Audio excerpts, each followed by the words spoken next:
PM. Assalamu alaikum. This is Radio Pakistan. The news read by Daman Zaman.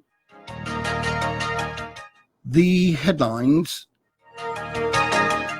The foreign minister says due to Pakistan's efforts, the world is now urging the Modi government to stop humanitarian rights violations in occupied territory of Kashmir. The Indian Supreme Court has ordered the Modi government to restore normalcy in occupied Jammu and Kashmir. US Democratic presidential candidates Kamala Harris and Beto O'Rourke have expressed serious concern over the deteriorating situation in occupied Kashmir. The Special Assistant to the Prime Minister on Information says the government's steps for national development have started yielding results.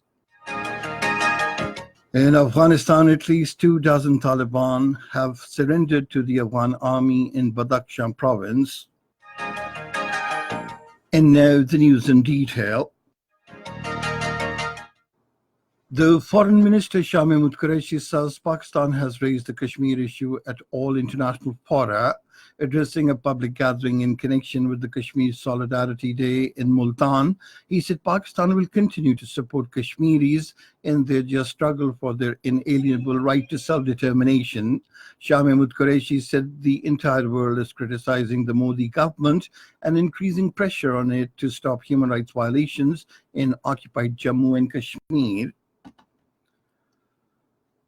The National Parliamentarians' Conference on Kashmir will be held in Islamabad on Wednesday. This was stated by Senator Faisal Javed Khan in his tweet today. He said the conference under the theme Urgent Need of Humanitarian Efforts will be chaired by the Chairman Senate Sadiq Sanjarani.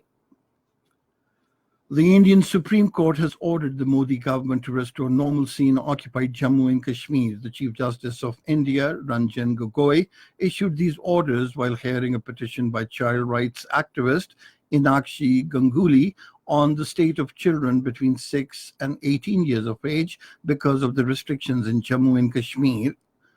The Supreme Court also sought a report from Jammu and Kashmir High Court Chief Justice on allegations that people are finding it difficult to approach the High Court. The Indian Chief Justice said he will visit Jammu and Kashmir personally if needed to check all the allegations of human rights abuses amid security restrictions that have been in place since August 5th, when the Indian government ended the special status of the state.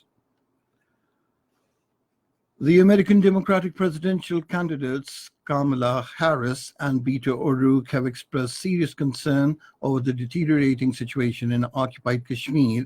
They made comments during meeting with the Pakistani-American Texas-based leading businessman and high-ranking influential member of the Democratic Party, Tahir Javed, and his fellow Noman Hussain.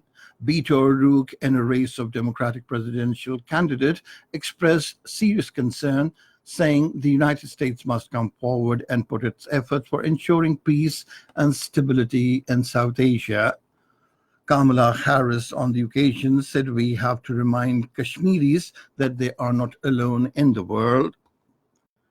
The Special Assistant to the Prime Minister on Information and Broadcasting, Dr. Firdaus Ashik Awan, says the government's steps for prosperity of people and national development have started yielding results. In a series of tweets today, she said enhancement of tax revenue and reduction in fiscal deficit are our priorities. She said the government collected 580 billion rupees tax in the first 2 months of the current fiscal year against 509 billion rupees in the corresponding period of last year. She said 600,000 new tax filers have been added to the Federal Board of Revenue. The Minister for Power, Umar Ayub Khan, says the government is taking various measures to provide affordable and reliable energy to the consumers. Addressing a seminar in Islamabad today, he said efforts are underway to reverse the energy mix, enhance renewable energy, and improve electricity transmission system. By 2025, almost 20% of the energy mix is going to be renewable. By 2030, inshallah, 30% of the energy is going to be on renewable basis. This excludes hydel. When you include 30% of hydel, this goes to 60%. The energy investments that are going to be made there are going to be invested upon so that there is another local source of energy. We have got our nuclear resources. We are actively pursuing our nuclear energy sources so that we can increase this matrix. In Afghanistan, 24 Taliban have surrendered to the Afghan army in the northern Badakhshan province. According to Afghan National Army, Taliban militants handed over their weapons to the Afghan National Army in Jamgan district.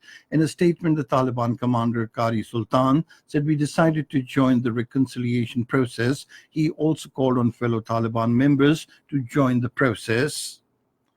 Iran has rejected the American accusations that it had a role in the attack on Saudi oil installations. Talking to media in Tehran, the Foreign Ministry spokesman Abbas Mousavi said allegations are unacceptable and baseless.